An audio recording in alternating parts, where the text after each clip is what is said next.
budaya yang paling bagus, paling adiluhung seluruh dunia budaya Jawa. Biasa Dia merasa bangga dengan itu. Topi aja yang paling ini ya apa ini namanya? Blangkon. Blangkon. Ya. Yang semoga bisa menguatkan kita di masa-masa pandemi ya, di masa-masa sulit. Karena pandemi itu ya pengajian nggak ada. Terus mungkin nasihat dari Ustadz juga jarang-jarang kita dengar. Karena prokes, karena harus jaga jarak dan seterusnya, pengajian nggak bisa. Ditambah dengan masalah apa namanya, kesulitan ekonomi itu yang membuat orang dinasihati akeh ana syukur nikmat supaya lali carane sambat malah nangis itu. Karena saking bingungnya, yaitu nasihat bener, tapi aku lihat praktek iki kepiye gitu. Nangis. Bahkan tidak sedikit yang kemudian menjadi futur kan. Menjadi futur wis lah. Golek aduh malah diganggu sosisku. Balik lagi. Wong nyari yang apa? Yang haram saja susah, apalagi yang halal. Lebih susah lagi gitu mikirnya. Itu keliru itu. Ada yang perlu untuk diperbaiki dari diri kita itu. Yang pertama banyak-banyak menelaah masalah takdir itu. Masalah takdir. Bahwasanya rezeki itu sudah ditakdirkan. Segala sesuatu itu sudah ditakdirkan. Inna kulla syai'in khalaqnahu biqadar, kata Allah. Sesungguhnya segala sesuatu kami ciptakan dengan takdir. Kemudian lebih khusus lagi disebutkan dalam hadis As-Shadiqul Masduq itu loh, bahwasanya manusia diciptakan 40 hari di perut ibunya. Kemudian berupa apa? Berupa apa? Nutfah. Kemudian 40 hari lagi berupa darah, 40 hari berupa gumpal daging. Kemudian di hari yang ke 120 ditiupkan ruh dan dituliskan takdirnya. Di antaranya kan dituliskan usianya, dituliskan apa namanya, rezekinya, dituliskan kesudahannya nanti dia itu menjadi orang celaka atau orang baik. Itu sudah ditakdirkan semua. Jadi kalau sudah mentok di era-era pandemi, kesulitan ekonomi luar biasa, ya kita kembali ke takdir Allah Ta'ala. Wis sak dermong lakoni seperti itu. Sak dermong lakoni, kemudian kita juga pasrah. Selama kita masih hidup, insya Allah jatah rezeki itu ada. Dan sebenarnya di orang-orang di sekitar kita pun di luar pandemi yang sulit pun juga ada, ya kan? Yang kesulitan juga ada di luar pandemi. Buktinya aksi-aksi sosial itu jalan terus itu.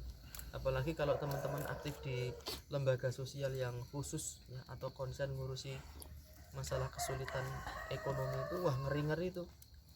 Ada ibu-ibu yang suaminya mati, anaknya 5 ya, sementara harus bayar kontrakan dan seterusnya. Ya, intinya selama kita hidup, Allah itu tidak akan pernah terlambat mengirimkan jatah rezekinya. Di dalam kitab apa ya, saya agak lupa, Imam Ibnu Qayyim Al-Jauziyah itu menyebutkan kejadian wabah di masa dulu.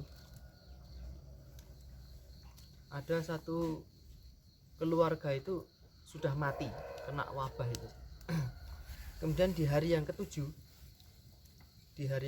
salah satu kerabat mereka datang untuk membuka pintu rumah tersebut. Padahal seluruh isi rumah itu sudah mati semua. Cuman karena wabah ya, karena takut kan orang-orang pada nggak berani buka pintu. Jangankan yang dulu, yang kemarin aja di sini ada mas, di Klaten sini ada. Malam hari meninggal dunia itu sampai pagi, sampai malam lagi mayit itu nggak ada yang berani nyentuh karena nunggu di swab. Di zaman dulu juga gitu. Ada yang meninggal dunia sampai 7 hari nggak ada yang berani buka.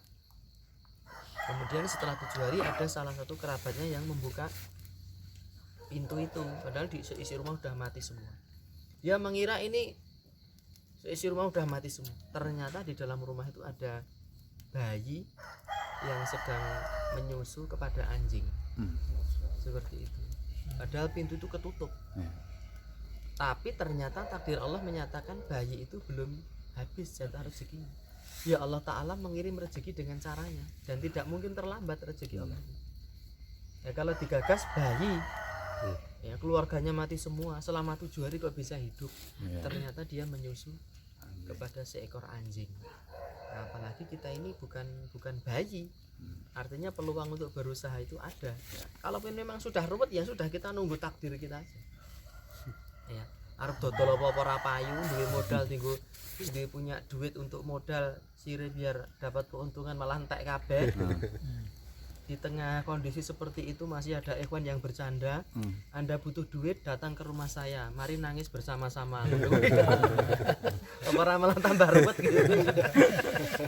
Ada yang bercanda seperti itu di grup itu, menunjukkan sama-sama. kesulitan ekonomi itu memang Menghibur diri lah istilahnya. menghibur diri, tidak hanya dijalani oleh satu orang tapi juga oleh banyak orang. Itu yang pertama. Jadi kita mempelajari lagi masalah takdir, bahwa segala sesuatu itu sudah ditakdirkan. Nah yang kedua itu tadi, akeh ono syukur nikmat supaya kowe lali carane sambat. Bisa jadi pandemi ini kan satu nikmat saja kan diambil Allah dari kita, yaitu berkurangnya rezeki. Tidak dihilangkan rezeki itu, rezeki itu masih ada, cuma dikurangi tok. Sementara ribuan dan jutaan nikmat yang lain itu masih kita rasakan loh. Terus gimana caranya supaya kita bisa syukur nikmat? Lihat penderitaan orang yang lebih menderita. Nah, anak kemarin kan bilang tuh di Bayat tok ya, di Bayat sini aja. Setelah Idul Fitri itu ada 2 orang yang jatuh sampai tulang belakangnya putus dan sampai sekarang masih hidup. Itu dari sini sampai ujung kakinya lumpuh, duduk aja nggak bisa karena ini udah patah. Yang satu masang antena TV sunnah, dia jatuh dari atas itu ketinggian 4 meter, terus tulang punggungnya ini patah. Yang satu naik pohon melinjo di tempat mertuanya di Jogja, yang satu ini rumahnya dekat sini, patah juga. Jangankan untuk duduk, sekedar dia miring ini nggak bisa. Aku langsung. Jadi dia hanya bisa telentang. Nek ra diiring ke ya nggak miring. Kalau nggak dimiringkan ke sini ya dia nggak bisa miring. Dan pernah kakinya itu di seko itu dikasih air hangat itu loh. Lupa nggak di kelamaan gitu loh. Sampai melonyoh kakinya, dia udah nggak kerasa lagi. Pakai enggak? Karena saraf yang dari sini ke bawah itu sudah putus. Coba bayangkan, seandainya kita mengalami seperti itu kayak gimana? Itu baru satu tulang belakang, sementara di tubuh kita tuh ada ribuan tulang toh, ada banyak ruas tulang. Penglihatan kita masih berfungsi, pendengaran kita masih berfungsi. Itu kalau misalnya diambil pakai harta sepenuh dunia, mungkin kita nggak mau melepaskan itu penglihatan kita ini. Nah kenapa nikmat-nikmat yang banyak ini kita nggak fokus untuk mensyukurinya? Kenapa kita fokus untuk mengingat-ingat satu kenikmatan yang tidak diambil, hanya dikurangi, tidak diambil? Kalau kita bisa berpikir seperti itu, kita akan banyak syukur nikmat, dan kita akan lali carane sambat, lupa bagaimana caranya berkeluh kesah. Karena di masa pandemi ini ya lebih banyak orang yang jauh lebih susah dibandingkan kita.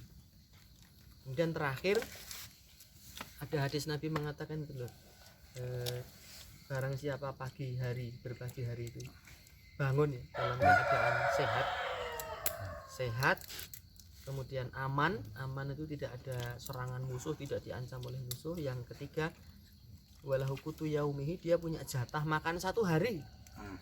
Kata Nabi itu, man kana aminan fi sirbihi mu'afan fi jasadihi walahu qutu yaumihi, barang siapa bangun di pagi hari dalam keadaan sehat, kemudian yang kedua aman, yang ketiga punya jatah makan 1 hari, itu seolah-olah dia itu diberikan surga dengan pernak-perniknya. Kenapa? Ya karena kesehatan itu nikmat yang tiada tara. Seperti itu. Jadi kalau boleh anak ringkas ada 3 tuh. Mempelajari takdir, yang kedua apa tadi?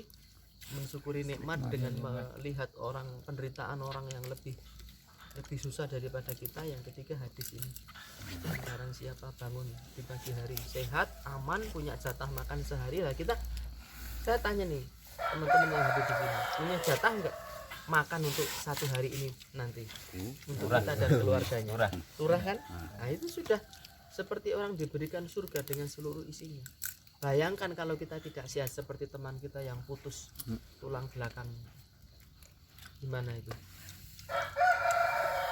Dan sudah dioperasi pun ya nggak ada hasil yang signifikan. Bahkan ada kasus, ada warga sini juga itu operasi itu sampai ke Singapura, tapi ya gagal juga kalau udah tulang belakangnya putus. Susah kan. Ibarat apa namanya? Ini kan dia penyangganya badan kan? Iya. Yang menyangga badan kita. Kenapa kita nggak ingat-ingat nikmat Allah ini? Jadi di antara 1000 nikmat itu hanya 1 nikmat kita yang sedang dikurangi, bukan diambil loh ya. Kalau jatah rezeki kita diambil sama Allah, game gitu kan. Game over, selesai. Jadi tidak dihilangkan, hanya dikurangi. Nah, kita fokus di satu titik di mana nikmat itu berkurang, sementara ribuan nikmat yang lain yang ada itu malah kita nggak perhatikan. Wallahu a'lam. Jadi kita Semoga bisa menguatkan